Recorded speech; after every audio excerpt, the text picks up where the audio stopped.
जे ଯେତେବେଳେ ଡାକିଛନ୍ତି ସେ ଆସିଛନ୍ତି ଶେଷ ହେଲାଣି ଟିକେ ଶୀତ ହେଲାଣି ଟିକେ ଜୋର ଖାଇ ଜ୍ଞାନୀ ବାବା ମା ଧନ୍ୟ ହେ ଈଶ୍ୱର ତୁମ ବୁଦ୍ଧି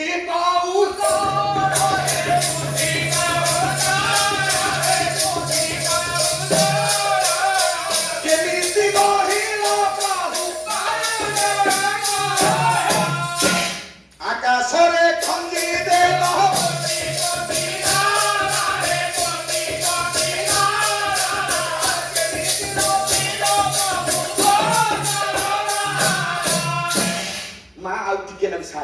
ଆଉ ଟିକେ ଲାଗୁ ଠିକ କଥା କହିବି ଜହ୍ନ ମାମୁ ରୂପ କଲ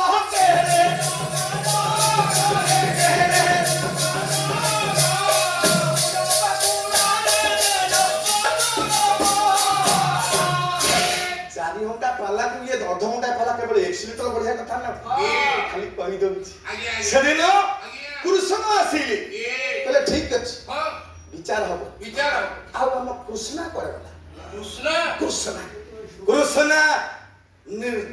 ଗୋଟିଏ ନିର୍ଜନ କୋଠରୀରେ କାନ୍ଦୁଛି କହିଲେ ପାଣ୍ଡବ ପ୍ରିୟ ଦୁଃଖ ଯାର ଚିର ସହଚର ସୁଖ ତା ଦୁଆରୁ ଫେରେ ସୁଖ ତା ପାଇଁ ଆକାଶ କୁସୁମ ପାଇଲେ ପାଇବ ମରଣ ପରେ ମୁଁ ଶୁଣିଲି ମୋ ସ୍ୱାମୀ ମାନେ ରାଜା ହେଲା ପରେ ବି ଏତେ ଦୁଃଖ ଜୀବନ ସାରା ଦୁଃଖ ପାଇ ପାଇ ପୁଣି ଦୁଃଖ ପ୍ରାଚୀନାଦି କୁଳର ଯଜ୍ଞ ପୁଅ ଜୟଦେବ ଗୋସ୍ୱାମୀ ଆମର ଟିକିଏ ଭୁଲ ହେଲା ରସଗୋଲାକୁ ନେଇଗଲେ ପଶ୍ଚିମବଙ୍ଗ ଟିକିଏ ଭୁଲ ହେଇଥିଲେ ଜୟଦେବକୁ ନେଇ ଯାଇଥାନ୍ତେ ଜୟଦେବ ଆମ ପାଣି ପବନ ମାଟିର ପୁଅ ଗୋଟିଏ ପଦ ଟିକେ ଖାଲି ଭିଡ଼େଇ ଦେଖିଛି ହରି ଗୀତ ଗୋବିନ୍ଦ ନ ଶୁଣିଲେ ମୋ ଜଗା ଶୁଏନି ଜଗାକୁ ଶୋଇବା ନା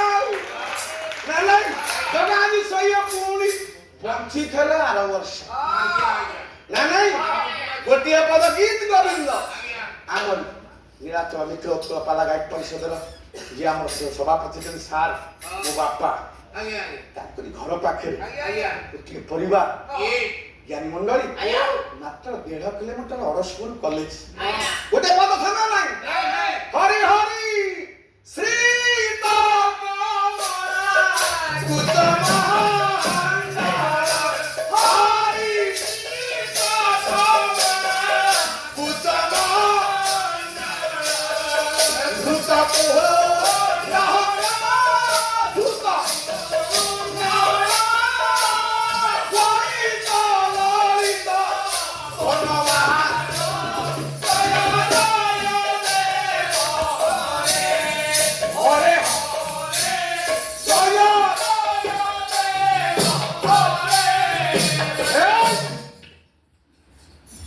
ଆଉ ସମୟ ନାହିଁ ଭାରାକ୍ରାନ୍ତ କରିବେ ମାନସର 3 ଥର କହିନି ଆଉ ଥରେ ପର୍ଯ୍ୟନ୍ତ ଆଉ ଥରେ ନିବେଦନ ରଖି ଖାଲି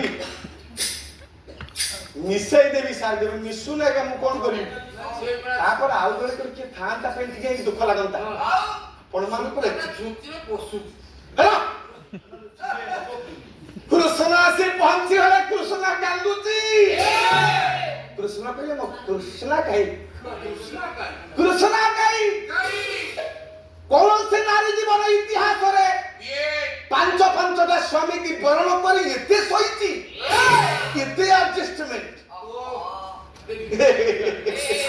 ମୁଁ ଟିକେ ତା ପାଖକୁ ଯିବି କୃଷ୍ଣ ପାଖକୁ ଗଲା ବେଳେ ଆତ୍ମୀୟ ଲୋକ ଆସିଲା ପରେ ଆପଣଙ୍କର ଦୁଃଖ ଆହୁରି ଦ୍ୱିଗୁଣିତ ହେଇଯାଏ ମା ରୋଦନ ଦେଖିଲେ କାନ୍ଦେ ମର୍ମ ବାହାଘର ହଉଥିବ ଝିଅ କାରରେ ପଶିବାକୁ ଯାଉଥିବ କେହି କାନ୍ଦିବେନି ଜଣେ କିଏ କାନ୍ଦ ଆରମ୍ଭ କରିଦେଲେ ଆଉ ରୋକି ପାରିବେନି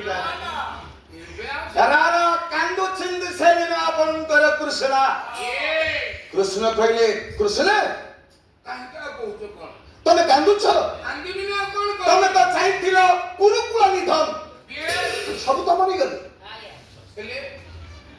କେତେ ଦୁଃଖ ମୋ ଭାଗ୍ୟରେ ଅଛି ଜାଣିଦେବି ଆରେ ଦୁଃଖ ହବନି ମନେ ପକେଇବି ତୁମର ଇଏ ବଚନ ପାଇ ସାରା ମହାଭାରତ ସୃଷ୍ଟି ଶୁଣ ମୋରି ବଚନ ପାଇଁ ଯୋଉ ଦିନ ପିତ୍ରାଳୟରେ ତୁମର ସ୍ୱୟଂବର ହେଲା ବାପା କହିଥିଲେ ଲାଖ ଯିଏ ବିନ୍ଧିବ ସିଏ ନବ। ସ୍ୱୟଂବରର ନିୟମ ସେଇଆ। କର୍ଣ୍ଣ ତ ଫିଟିଙ୍ଗ ହେଇକି ଆଇଥିଲା ଯୋଉଟା ଠିକ ସେ ତ ଠିକ ସରସନ୍ଧାନ କରୁଥିଲା। ସେ ଯଦି ଲାଖ ବିନ୍ଧିକି ତମକୁ ବାଇଥାନ୍ତା ଅସୁବିଧା କଣ ହେଇଥାନ୍ତା? ତମେ କଣ ମନା କଲ? ମନା କଲନି, ତୁମେ ଅପମାନ ଦେଇଛ। ଯଦି ଅପମାନ ଯଦି ବାଣିକି ସେଦିନ ରୋକିଥାନ୍ତା କଣ ଅସୁବିଧା ହେଇଥାନ୍ତା? ସେତିକି ନୁହଁ, ଯୋଉଦିନ ମୟ ଦାନବ ଘର ତିଆରି ଦେଲା, ନୂତନ ଘର ପାଣ୍ଡବ ମାନଙ୍କୁ ତମକୁ ଗିଫ୍ଟ ଦେଲା। ସେ ଘର ଶୈଳୀ ଆଜ୍ଞା ଏତେ ସୁନ୍ଦର, ତା ଭିତରେ ଯେମିତି ଜଳ ବିଷ୍ଠିତ। ଆପଣ ଦେଖିବେ ଏମିତିଆ ରଙ୍ଗ ବାହାରିଲାଣି, ରଙ୍ଗ ମାରିଦେବେ ଆପଣ ଜାଣିପାରିବେନି ଏ ଜଳ ନା କଣ। ମାନଗୋବିନ୍ଦ ଦୁର୍ଯ୍ୟୋଧନ 100 ଭାଇକି ନିମନ୍ତ୍ରଣ ଦେଇଦେଲେ ପାଣ୍ଡବ।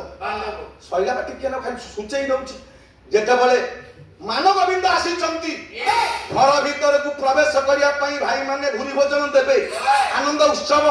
ସେତିକି ବେଳେ ମାନଗୋବିନ୍ଦ କହିଲା ଭାଇମାନେ ଖାଇ ପିଇକି ଯିବା, ଚାଲ ଘରେ ପ୍ରବେଶ କରିବା। ଦେଖିଲା ବେଳକୁ ଇଏ ଜଳ ପରି ଲାଗିଲା। ମାନଗୋବିନ୍ଦ ଟେକିଲା ଲୁଗା, ଟେକିଲା ରଙ୍ଗ ପର୍ଯ୍ୟନ୍ତ ପକେଇଲା ବେଳକୁ ଦ୍ରୌପଦୀ ଥିଲା ଦୂରରେ ହସିଦେଲା।